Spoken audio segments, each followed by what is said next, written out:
Hello, good morning everyone. तो बच्चों, आज हम फिफ्थ में क्या पढ़ने जाएंगे? आज हम फिफ्थ में पढ़ेंगे शब्द विचार। तो शब्द विचार यानी पार्ट नंबर 3 है और पार्ट 3 पढ़ेंगे कि शब्दों की रचना वर्णों के मेल से होती है।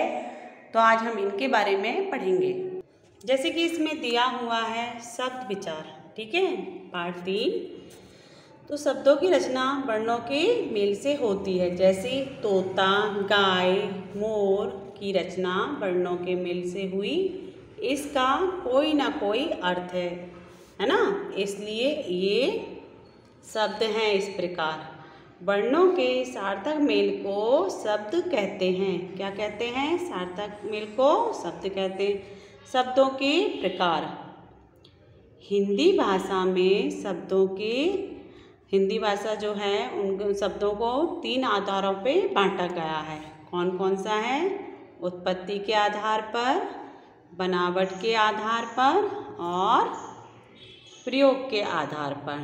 तो इन शब्दों के प्रकार हैं जो इनको हिंदी भाषा में शब्दों के 3 आधारों पे बांटा गया है, जो कि मैंने अभी बताया था कि उत्पत्ति के आधार पर, बनावट के आधार पर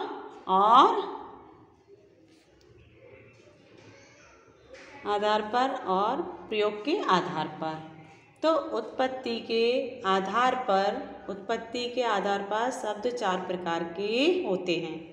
जैसे कि पहला है तत्सम शब्द, ठीक है। तो हम ये 4 बताए हुए हैं, जैसे तत्सम शब्द, तद्भव शब्द, देशज शब्द, विदेशी शब्द। ऐसे उत्पत्ति के 4 आधार बताए हुए हैं इसमें।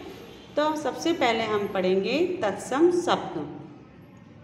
तत्सम शब्द यानी संस्कृत के वे शब्द हैं जो हिंदी भाषा में ज्यों के त्यों प्रयोग किए जाते हैं। तो वो कौन से शब्द होते हैं? तत्सम शब्द कहलाते हैं। जैसे सर्प, ग्राम, सूर्य आदि, ठीक है। तो जो हमने पढ़े, कौन से शब्द पढ़े थे? वो पढ़े थे हमने तत्सम शब्द, ठीक है। अब सेकंड नंबर पर हम पढ़ेंगे तद्भव शब्द। तद्भव का मतलब होता है संस्कृत भाषा के वे शब्द जो हिंदी भाषा में कुछ बदले हुए रूप में प्रयुक्त होते हैं, ठीक है। तो संस्कृत भाषा के वे शब्द हैं जो हिंदी भाषा में कुछ बदले हुए रूप में प्रयुक्त होते हैं, तो तद्भव शब्द कहलाते हैं, ठीक। जो तद्भव शब्द हैं कहलाते। जैसे आम, आम का क्या हो गया? आम्र। आँख का अच्छी, है ना। कान का कर्ण और ऊंचा का उच्च आदि। तो ये हमने कौन से शब्द पढ़े? ये हमने पढ़े तद्भव शब्द। संस्कृत भाषा के वे शब्द जो हिंदी भाषा में कुछ बदले हुए रूप में प्रयुक्त होते हैं, ठीक है। तो हमने वो शब्द पढ़े। अब हम पढ़ेंगे तत्सम और शब्दों के उदाहरण, ठीक है। तत्सम और तद्भव शब्दों के उदाहरण पढ़ेंगे। तो अब जैसे कि यहाँ दिया हुआ है तत्सम शब्द और तद्भव शब्द। तो दुग्ध, तो दूध पढ़ा यहाँ पे। सर्प यानी सांप, ये तद्भव शब्द है ना, ठीक है। और हस्त, हस्त का हाथ हो गया, है ना। और लोह, लोहा। सत्य, सच, ठीक है। तो हमने तत्सम शब्द पढ़े और तद्भव शब्द पढ़े। इसी तरह तत्सम शब्द में रात्रि और तद्भव शब्द में रात, ठीक है। आम्र का हो गया आम, मस्तक का हो गया माथा, मच्छिका का हो गया मक्खी और नृत्य का हो गया नाच। तो हमने क्या पढ़ा? तत्सम शब्द और तद्भव शब्द। तो हमने यहाँ पे देखो कितना चेंज दिखा। रात्रि का रात, आम्र का आम, मस्तक का माथा, मच्छिका का मक्खी, नृत्य का नाच, है ना।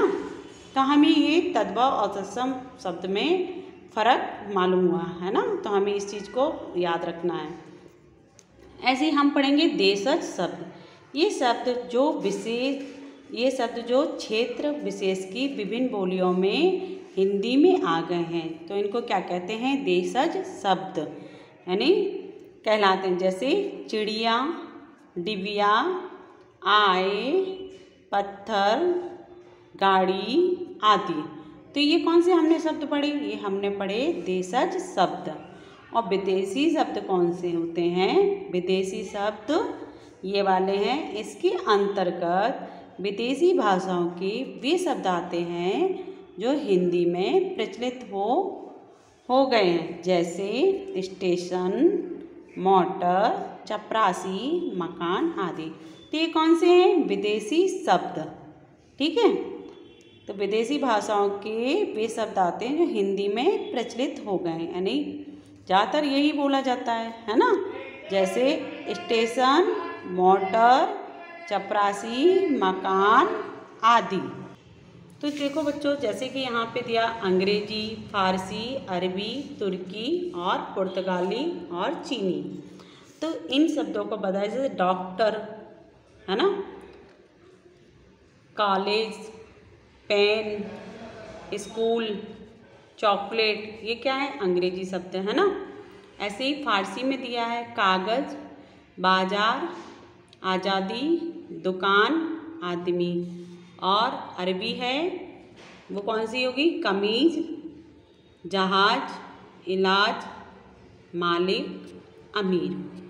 तो बच्चों देखा अरबी में कौन कौन से आ गए शब्द? कमीज, जहाज, इलाज, मालिक, अमीर। और तुर्की में बहादुर, दरोगा, कैंची, तोप, चम्मच।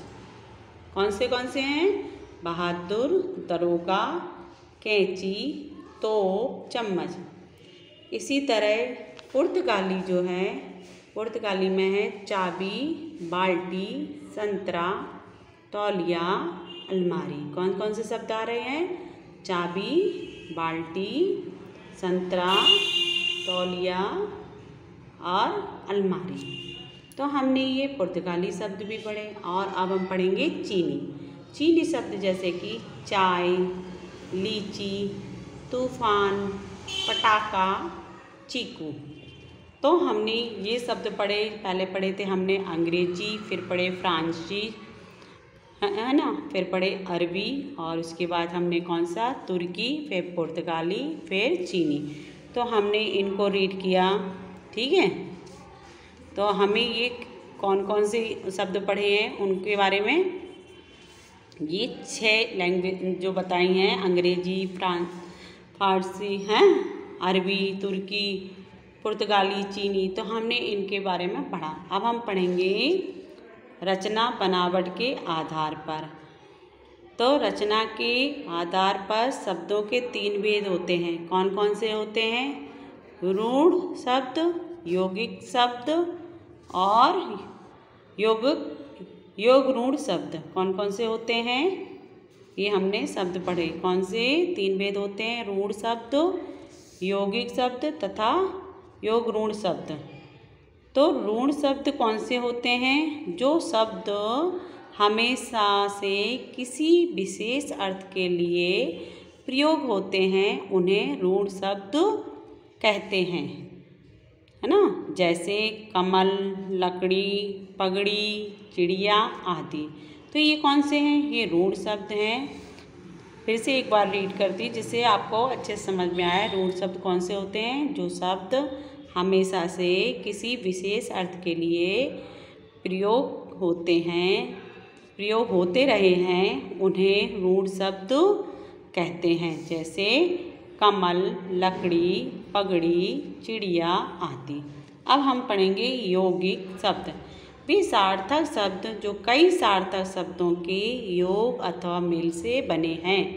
कौन से शब्दों की बात हो रही है यहाँ पे? यौगिक शब्दों की बात हो रही है कि वे सार्थक शब्द जो कई सार्थक शब्दों के योग अथवा मेल से बने हैं उन्हें हम क्या कहते हैं? यौगिक शब्द कहते हैं। यौगिक शब्दों के सार्थक खंड किए जा सकते हैं। जैसे तो देखो ये यौगिक शब्द जो बताए हैं तो इनमें बताया गया है कि यौगिक शब्द वो शब्द होते हैं कि इनके खंड किए जा सकते हैं। उन्हें हम क्या कहते हैं? उन यौगिक शब्दों को सार्थक खंड किए जा सकते हैं, उन्हें हम यौगिक शब्द कहते हैं। तो बच्चों जैसे विद्यालय, तो हमें इनके खंड करना है तो कैसे करेंगे? ये बात जैसे हम करते हैं ना, विद्यालय, ठीक है। इसमें क्या आ रहा है? इसमें आका आ रहा है स्वर के नहीं आ रहा है ना, विद्यालय। तो ये यौगिक शब्द हैं, इनके हम खंड कर सकते हैं कैसे? स्नान घर, है ना, स्नान घर। तो इनका हम इस तरह से भी वो करेंगे, टुकड़े करेंगे और इस तरह से हम लिखेंगे, उनका पूरा शब्द बनेगा विद्यालय। तो हमें यौगिक शब्दों को ऐसे बना करना है ना, ठीक है।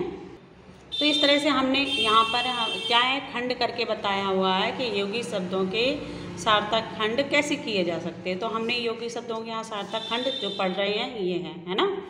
इसी तरह राष्ट्रपति, राष्ट्रपति, तो ये राष्ट्र और पति, इन्हें इनको खंड करके इन्हें बताया है। इन्हें हम ऐसे एक साथ पढ़ रहे हैं और यहाँ पर खंड करके पढ़ रहे हैं, राष्ट्र और पति।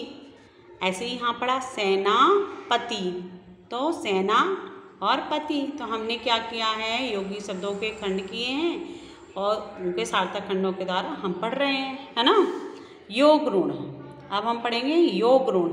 योग ऋण क्या, कौन से शब्द होते हैं? ऐसे शब्द जिनके टुकड़े तो हो सकते हैं परंतु उन टुकड़ों का सीधा अर्थ ना निकालकर कोई विशेष अर्थ निकलता है तो योग ऋण शब्द कहलाते हैं। कैसे कहलाते हैं?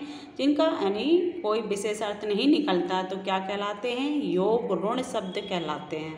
तो हमें याद रखना है कि यौगिक शब्द कैसे होते हैं और योग ऋण शब्द कैसे होते हैं। जैसे कि इसमें बताया है ना, वो हमें अच्छे से रीड करना तो हमें और अच्छे समझ में आ जाएगा, है ना। जैसे पंकज, पंकज, तो ये यहाँ पे देखो बिंदु लगा हुआ है, उस चीज़ को हमें अच्छे से पढ़ना। पंकज, पंक यानी कीचड़ में जन्म लेने वाला अर्थात कमल, ठीक है। तो योग ऋण ये शब्द बताया है कि पंकज, है ना, यानी कीचड़ में जन्म लेने वाला अर्थात कमल। तो हमें इस तरह से अर्थ बताया है ना। नीलकंठ यानी नीले कंठ वाला अर्थात शिव। तो योग ऋण शब्द में ये चीज़ हमें एक्सप्लेन करना है। जैसे पंकज लिखा तो पंकज यानी कीचड़ में जन्म लेने वाला अर्थात कमल। नीलकंठ यानी नीलकंठ, नीले यानी कंठ वाला अर्थात शिव। तो हमने पढ़ा योग ऋण के बारे में पढ़ा, यौगिक ऋण। अब हम आगे जो पढ़ेंगे वो कौन से होंगे? प्रयोग के आधार पर शब्द के 2 प्रकार पढ़ेंगे। उनमें कौन से शब्द पढ़ेंगे? विकारी शब्द और अविकारी शब्द, ठीक है। तो प्रयोग के आधार पर शब्द के 2 प्रकार होते हैं। विकारी शब्द वो होते हैं इनके रूप में लिंग, वचन तथा काल के कारण परिवर्तन आ जाता है, जैसे संज्ञा, सर्वनाम, विशेषण एवं क्रिया शब्द। तो क्या बताया है कि प्रयोग के आधार पर शब्द के 2 प्रकार होते हैं। विकारी शब्द, उनके रूप में लिंग, वचन तथा काल के कारण परिवर्तन आ जाता है, जैसे संज्ञा, सर्वनाम, विशेषण एवं क्रिया शब्द। क्या बताया है? संज्ञा, सर्वनाम, विशेषण एवं क्रिया शब्द। और अविकारी शब्द वो होते हैं इनके रूप में कभी भी किसी भी स्थिति में कोई भी परिवर्तन नहीं होता है।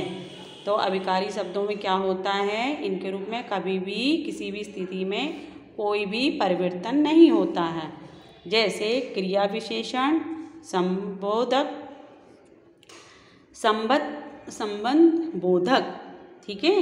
क्रिया विशेषण में संबंध बोधक, समुच्चय बोधक तथा विषयमादि बोधक शब्द।